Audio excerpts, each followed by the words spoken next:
Okay.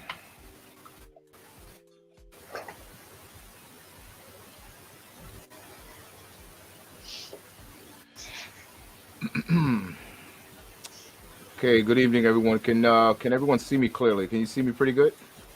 Yes, Can you hear me very well? Yes. yes. All right. Yes. Awesome. Awesome. Okay. We're just waiting for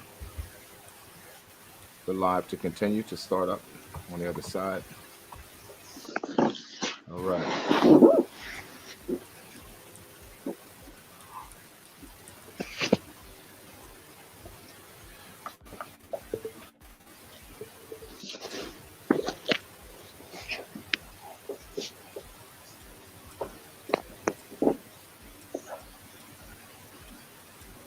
Okay. We're about to get started.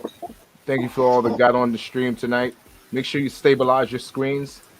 Make sure you stay within your screen mirror. Try to keep your camera still as we are live. Again, thank you for everyone for jumping on the stream tonight. My name is Charles Chandler. I'm the host of Let's Talk About It Now.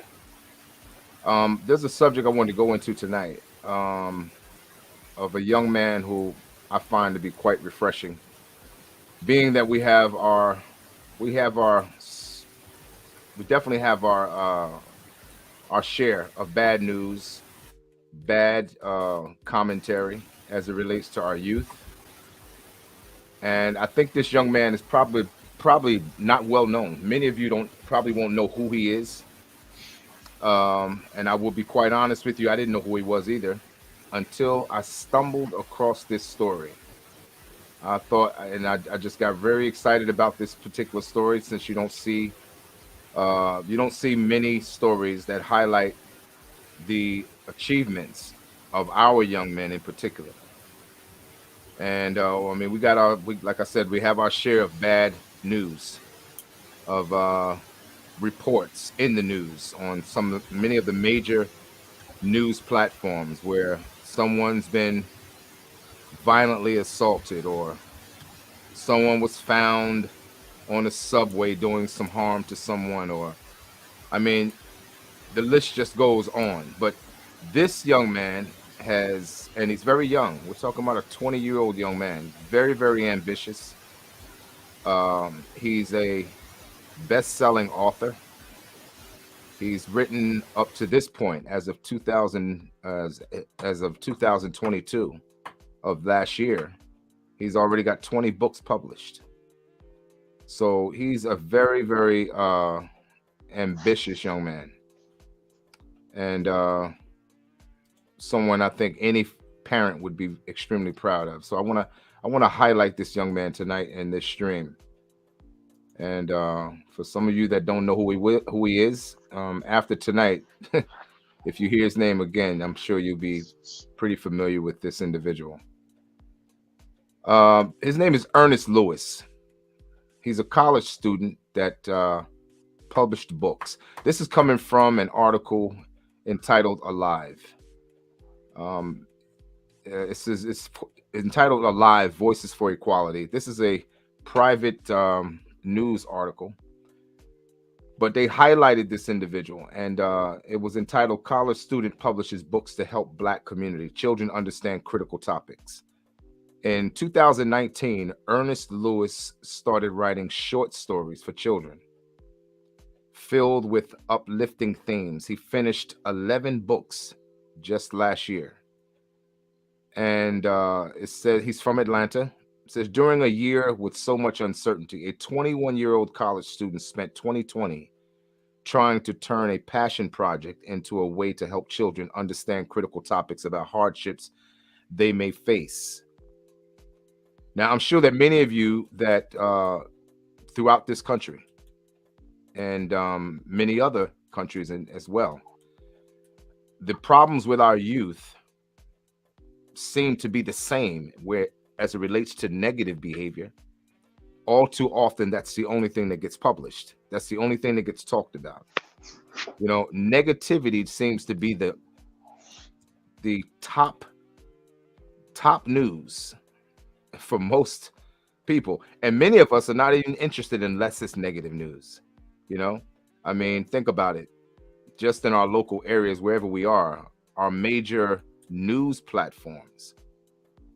If were it not for bad news that we hear early in the morning, early in the afternoon, or late at night, just before retiring, we hear about bad news, about something that's happening. In most cases, it's what usually gets our attention. It's usually what gets our attention. It's usually what stops us in our tracks, no matter what we're doing, to tune in and lock in our attention to hear what that news is.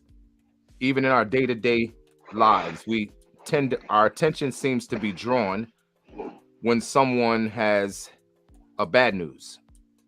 Not so much when there's news that is not bad. Negative news, again, it sells. That's unfortunate, but that's the truth. Unfortunate, but that is the truth. So I want to highlight this individual, this young man right here. Again, his name is Earnest Lewis. It says in 2019, Earnest Lewis took a break from Georgia State University, but he couldn't take a break from all the ideas in his mind. He started writing short stories for children filled with uplifting themes. Just imagine a modern age. Dr. Seuss, he described imagination from self-love, loving others, hope, prosperity, determination, discovery. Lewis, stories started getting published and he kept getting ideas. He said, I figured, why not? I couldn't let them go to waste, he said. He said he decided to keep writing. He finished 11 books just last year. A majority of his books are part of an imagination series aimed at helping children, mental health, and minority communities. One of his favorites is The Journey of the Little Brown Boy. This is just one of his books that he wrote. The short story focuses on this young brown boy who moved to a purple neighborhood where he saw purple everywhere.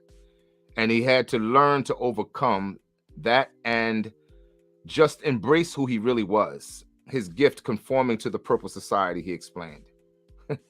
Lewis' stories take inspiration from his own experiences and what he sees happening around him. He said he wanted to start at the root, planting positive messages about a real life situation in the minds of children. His hope was that they sprout into a life of inspiration. Now, I'm certain that many of you could agree that our youth certainly needs to be inspired. Absolutely. It's the lack of inspiration, I think, is what's caused most of the destructive behavior that we see in our neighborhood. We've heard the old cliche that an idle mind is a devil's workshop. Well, we can certainly see that there's a lot of idle time going on in most of our communities because very seldom do stories like this ever get published, ever get spoken of, ever get commentated on. And you know, I'll tell you something else that's real sad. Most of us think stories like this are just downright boring. We'd simply rather just simply go to sleep, rather as opposed to this story being interesting to us. I want to say, Gail, have you ever heard this story in particular? If you can hear me? No, never did. Okay. Guys, I want you to remember that you're actually on camera, literally. And you have to make sure you keep your camera centered on you. That way individuals that actually see the stream can see you. All right? Make sure you keep the camera centered on you.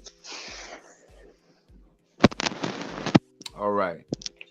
Yeah, you know, like I said, this is a kind of story that in most cases, people are bored to death to hear because we'd rather hear negativity. And that's sad. But that's the state of mind of the normal public. And that's why I felt almost duty bound to highlight this story, because I felt very good about hearing this kind of story from a young man who could have easily took any direction that he chose. So many of our youth never think like this. and for him to have a mindset like this as young as 20 years old about helping someone else tells me a whole lot about his character, his personality, and more or less, I'll tell you something else that gives indication to it. Tells me what his upbringing was. So this is a very refreshing story, I would say.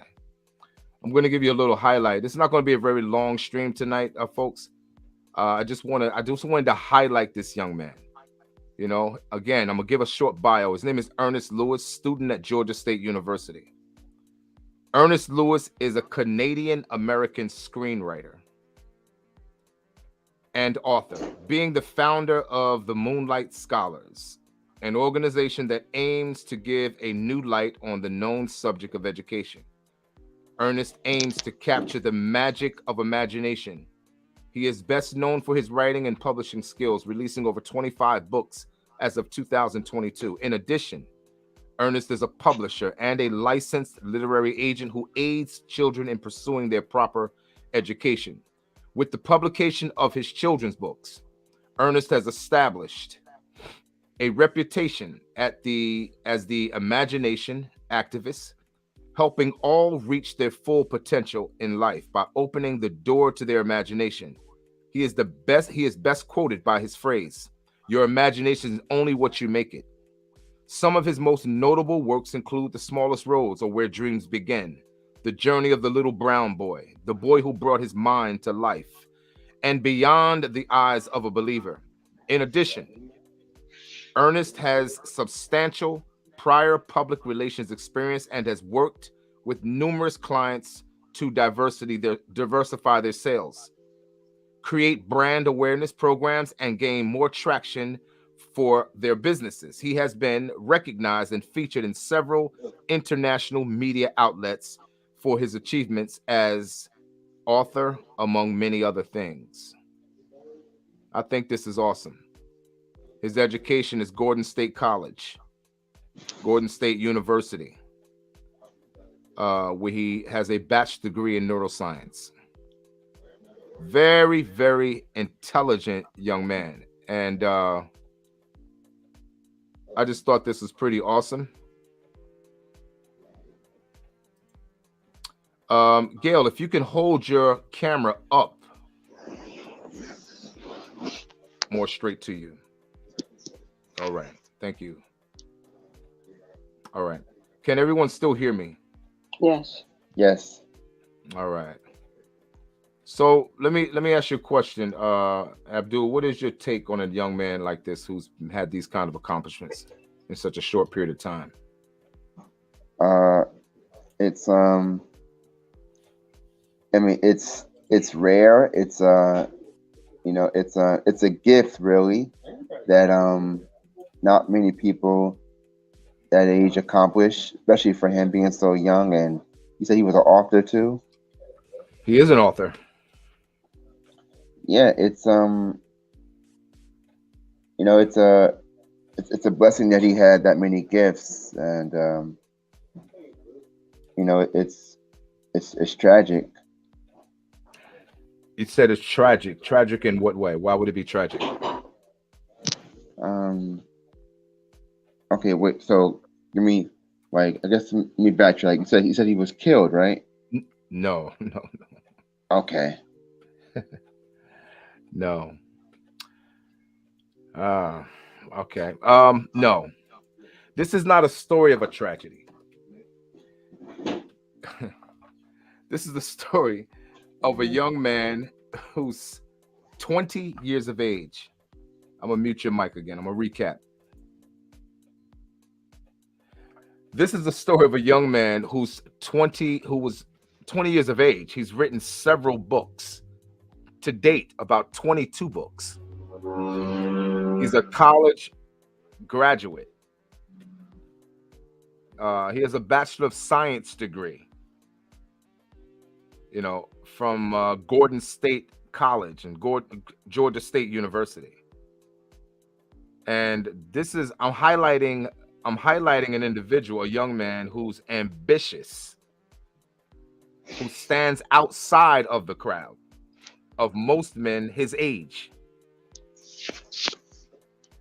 What I did make a distinction between this story and others that are always reported via YouTube content creators, via any other social media platform, and most importantly, mainstream media outlets who tend to only report negative reports as it relates to our young people. And what I also highlighted is how most of the public is more excited to hear negative reports. It'll stop us in the morning before we go to work. It'll stop us at lunchtime. It'll stop us before we retire at night to go to bed. These are the kind of stories that tend to get the attention of the public. But stories that highlight achievements, positive achievements, where our young people are concerned in particular, is usually reports that go unnoticed, unreported, underreported, and sadly, most of us don't even care to hear it. It's boring news to hear about something positive. So this is why this story became so interesting to me when I heard it, because he represents a uniqueness where our youth are concerned. This young man has written 22 books, and he's only 22 years of age, you know, and he's involved. And not only that, but he's graduated from college. This young man has, he's a children's book author. He's a literary agent. He graduated from Gordon State College, biological science general, Georgia State University with a bachelor's degree in neuroscience. This is not some ordinary young man. This is an extraordinary young man who's making a major difference where young people are concerned, Black young people are concerned in particular. That's what this is. That's what this particular stream is about. I simply wanted to highlight this individual because I have never heard of him, and I'm not surprised that I haven't. I'm not surprised that many of you that hear this stream have not heard of this young man. Oh, I'm not surprised at all. But I know you would have heard about him had he been the young man at a New York subway that pushed somebody off the tracks. Oh, yeah, I know you'd have heard about him then. Oh, you'd have heard about him if he was running around slashing people. You'd have heard about him if he was running down the street punching innocent people in the face. You know, the reports that we that we hear often where our young people are concerned, and that gets our attention. That is what gets our attention. We stop what we're doing to get this kind of information. We stop what we're doing. And then we take, it seems, pleasure in reporting that information after we hear it to all who would listen. I'm going to give you a challenge, folks, that hear this stream. With the same energy that most of us tend to spread bad news, would you spread this? Would you tell somebody about this? And I think we need to flood social media, and I need it would really be nice to see that mainstream media platforms such as NBC, CBS, and many other platforms that are flooded with negative report would start to flood the media, flood social media with topics and subjects like this. You know, there's a saying amongst religious circles: hope deferred maketh the heart sick.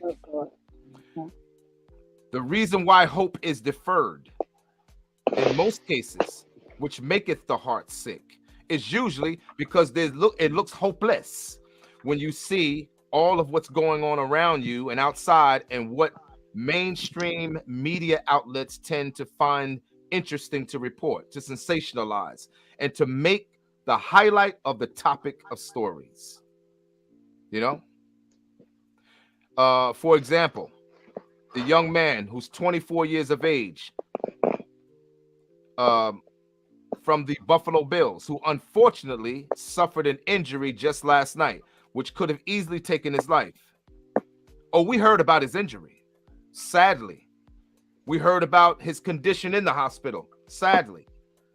But you notice how the story kind of slows down as to what his current ongoing condition is. You don't hear much about it. You know, I pray for his survival because you know, like I do, that if in fact he were to lose his life, this would become the topic on every social media platform and every major platform where news reporting is concerned, you know? So I took great pleasure in highlighting this young man, Mr. Earnest Lewis. I found great pleasure in doing that. And for those of you who have young men and they have not yet reached the age of 20 or 19, or if you have young men, these are the kind of stories you need to share with your sons. You know, these are the kind of things you need to share with your sons. I think we need to do more encouraging our young people to be more than just basketball players. Don't get me wrong. There's nothing wrong being a basketball player. No, I think they have some very lucrative careers. I think we need to do more than encouraging our sons to become football players. Don't get me wrong. Again, that's a wonderful career to be a football player. I think they have very successful, lucrative lifestyles. But I think we need to do more than encouraging our sons to be rappers. Not that rappers don't make a good income. I think they make very good incomes. I do. But I think we need to do more than encouraging our sons to do that which doesn't require a whole lot of thought. Every sport we dominate. And I know many of you know that. Every sport we dominate. In fact, I'll even go as far as to say that sport wouldn't even be a sport if we were out of the equation. Basketball is not basketball until the African American male or female, for that matter, gets involved. The WNBA wouldn't be the WNBA if African American women were taken out of the equation. The NBA wouldn't be the NBA if the African American was taken out of the equation. Football wouldn't be football if the African American was taken out of the equation. So we already know that we're athletically inclined to take over in areas like that. But how many reports do we get where we are mentally dominant and inclined to take over in those areas? That used to be the norm in times past. It was easy to find a young black man who was a doctor. It was easy to find a young man who was some public spokesperson or who wrote a book. It was easy to find a young man in his 20s who was an activist, who spoke for the public, who did things, high achieving things where college and education was concerned. It was easy to find that in times past. But how many stories do you hear like that today? No, you don't hear any stories like that today. So I say salute to Mr. Earnest Lewis, a young man, again, who's written 25 books. My correction, 25 books as of the end of 2022, all dedicated towards giving young people hope and teaching them to use their imagination for the positive, to imagine again, to dream again, to believe again, perhaps in themselves. That's what this stream was all about tonight. I thank all of you again. This was a short stream, but I wanted to touch this young man. I think it deserved attention. I thank all of you for getting on the stream tonight. Shout out to all my new subscribers on YouTube. Shout out to you. Shout out to all of you that joined me perhaps in the replay. If you see this in the replay, I thank you for your time in joining the stream. Shout out to Gail for getting on the stream. Shout out to Abdul for getting on the stream. And shout out to many of you who I may not have mentioned your name. Shout out to you as well. As you come into the building, please hit the subscribe, the share button. And if you wish to support this show, if there's anything about any subject or title or content that you hear on Let's Talk About It Now, and you wish to support this show, you can do so at your own discretion at $C, capital C, capital G, 4033. You can make a donation of any denomination you choose. Your support is much appreciated. With that being said, I'm your host, Charles Chandler. This is another stream of Let's Talk About It. With that being said, we are out. Have a fantastic evening and a blessed day tomorrow. Good night, folks.